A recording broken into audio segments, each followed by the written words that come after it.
Ladies and gentlemen, hey, hi, how you doing? Welcome back to the channel. Thank you so much for stopping by. Within Warzone Mobile, we are, of course, mostly all dropping in for the first time here, experiencing the glory of Verdansk and Rebirth Island yet again. And I'm sure you want to do it with the best weapons possible, right? And so today, I got you guys covered with the top 5 best meta loadouts you want to be using in Warzone Mobile to kick things off. So when you jump into the Gear Up menu here, you've got all your different custom loadouts you can go through and break down real quick. Perks and equipment's going to be the same on every single loadout here. So for my tacticals, smokes, especially here in mobile, are so clutch. Instantaneous cover. It's going to throw enemies off. It allows you to heal up, reposition if you need to, get from point A to point B with some added cover or concealment there. So those are obviously super clutch. I also go for Semtexes. I'd say between Semtexes and frags, those are going to be the top two, go-tos here.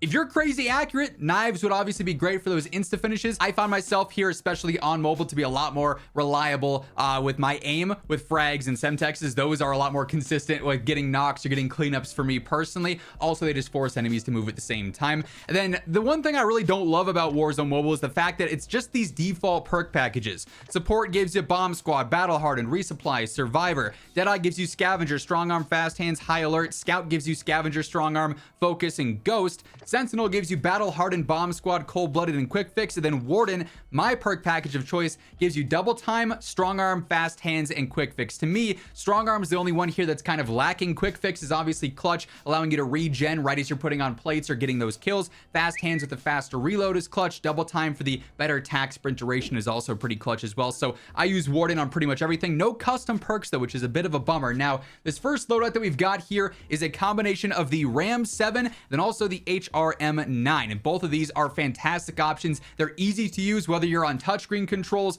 or controller. Personally, myself, I'm a controller player, but both of these work really well across the board. You want to focus on a lot of recoil control here. You want to make sure you're accurate on Warzone Mobile here. So that's largely what I'm doing with a lot of the loadouts here today. As far as the actual setup goes though, I'm using the 3.4 pad stock up here. This is going to help out with general control, so it just makes the gun easier to use. The basic 60 round extended mag, obviously pretty self-explanatory there. Bruen heavy support underbarrel is going to help out with that general accuracy and recoil control, making the pattern a lot more predictable. We oftentimes use this over in standard Warzone as well. Spirit fire suppressor is so clutch, keeping us off the radar, giving us better control, velocity, and range. Then I also go for the Cormark heavy barrel, better gun kick control, aiming idle sway, better velocity as well, and range. So this thing for a primary mid to long range, it's going to be putting in the work, kills incredibly fast, and is extremely reliable in my opinion. And then for the run and gun play style, those close range engagements, the HRM 9 is doing really well. So I go for the hatchet light stock, just speeding it up a little bit. Again, we got the 50 round extended mag, pretty self-explanatory.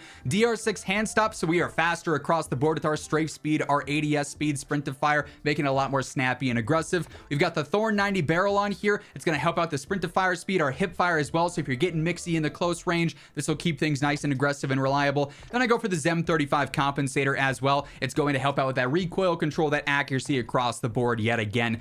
Really consistent. It doesn't slow you down too much for an aggressive SMG build. Now, next up for loadout 2, I've got my sniper setup, and this features the Signal 50 actually, and then the AMR 9 as a secondary, which is a fantastic sniper support option. And the reason I'm using the Signal as opposed to, a bolt action sniper like maybe the Cat or the Stalker or something like that is that on mobile, again, regardless of if you're a controller player or a touchscreen player, being able to spam a sniper, I feel like, is a lot easier. It's a lower skill gap in general. If you're using a bolt action and you miss one shot, there's a good chance you're going to get taken out. It's harder to reposition, especially as a touchscreen player. So to me, being able to spam something like the Signal is incredibly reliable. If you are a higher skilled player though, jumping up to something like the Cat could be incredibly advantageous as well, just as a much higher skill gap obviously. So here I go for the inline stock, just helping out the ADS speed mainly there. This is a heavier build, so if I can speed up the ADS, that's always convenient. I've got the finesse rear grip, because why wouldn't we? Again, it helps out that ADS speed. I go for the 7 round extended mag. Having some extra ammo on a sniper you're spamming just makes things a lot more reliable and adds sort of a safety net, if you will. I go for the Kilo 50 long barrel. It's better range and better velocity, so the potential 2 hits or 3 hits depending on where you're landing shots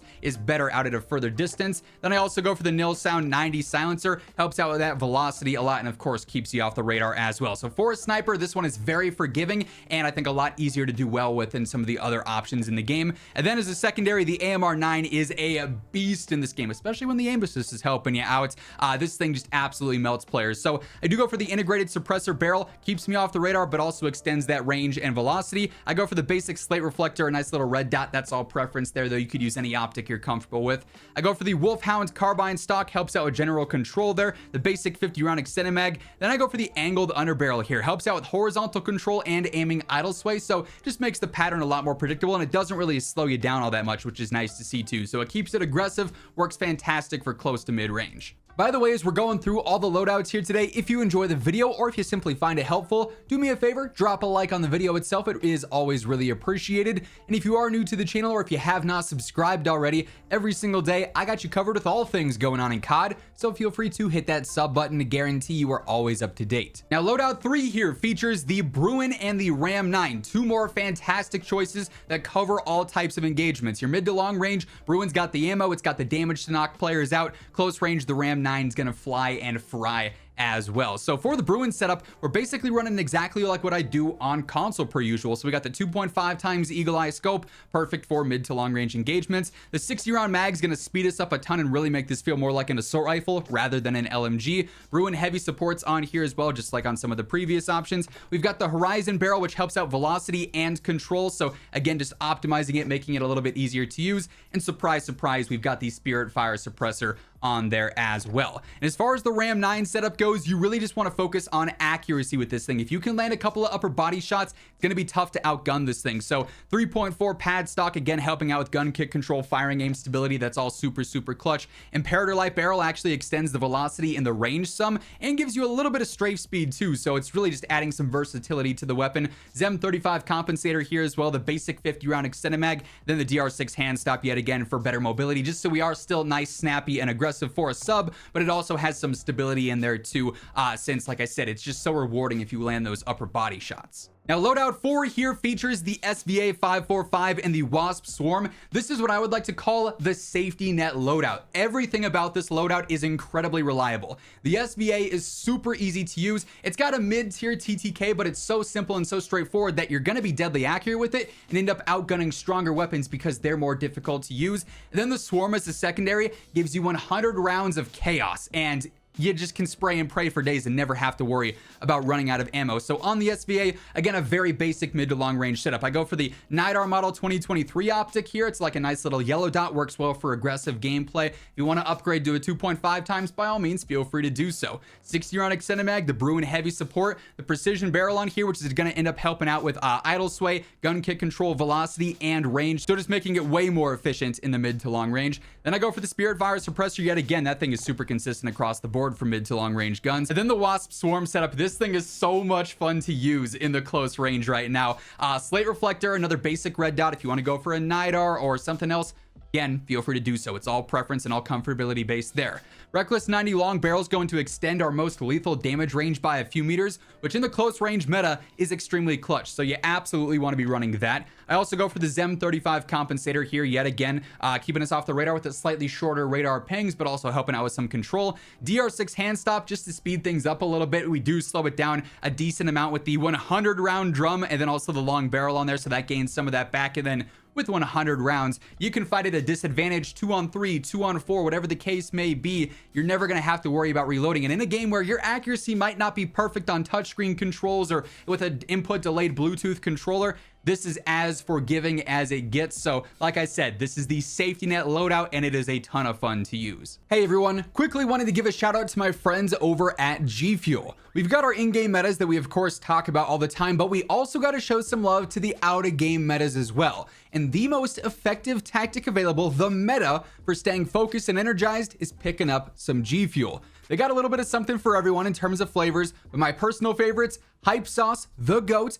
They also just brought back Watermelon Mint, which is absolutely incredible. And lately, I've also been loving the new Sage Mode Hydration Tub as well. There's no caffeine in that, just perfect for staying hydrated. And if you do want to pick up anything for yourself, be sure to throw in code IMMORTAL at checkout for a nice little discount. The link for that will be down below if you're interested. And then lastly, here we got another really reliable one. For my primary, I'm going for the DG58 LSW LMG. And as my secondary, I'm actually using the Renetti conversion kit, which is really a pistol and an SMG hybrid. So if you are looking for a pistol loadout that you can use instead of a full-on SMG, that's by far the most reliable in my opinion. As far as the DG goes, this is a low recoil, high damage LMG. Again, you got 60 rounds, so plenty of ammo for really any type of fight. I go for the 2.5 times Eagle Eye Optic. Because this is such an easy LMG to use, I do end up going for the rubber butt plate, which helps out with my strafe speed, my firing aim stability, and my movement speed. It hurts the control a little bit, but we're using the Bruen heavy support on here and the Spirit Fire suppressor, both of which help out with the control. Then we stack the Emperor V heavy barrel on here,